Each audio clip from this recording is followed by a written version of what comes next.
जळगाव जिल्ह्यात विकसित भारत संकल्प यात्रेचे 10 रथ दाखल झालेत।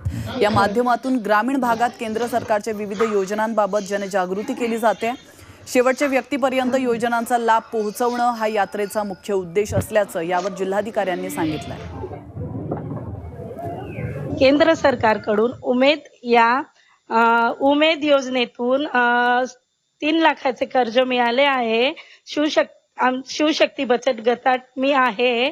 मी त्या पैशांचा उपयोग बेकरीसाठी केलेला आहे। केक बनवण्यासाठी जे लागणारे सामान आहेत त्याच्यासाठी केलेला आहे। या योजनेतून मी माझा स्वतःचा केकचा व्यवसाय सुरू केलेला आहे। यात्रा सुरू होऊन आता 10 दिवस झालेले आहे आणि या यात्रा पुढच्या 1.5 महिन्यापर्यंत राहणार आहे।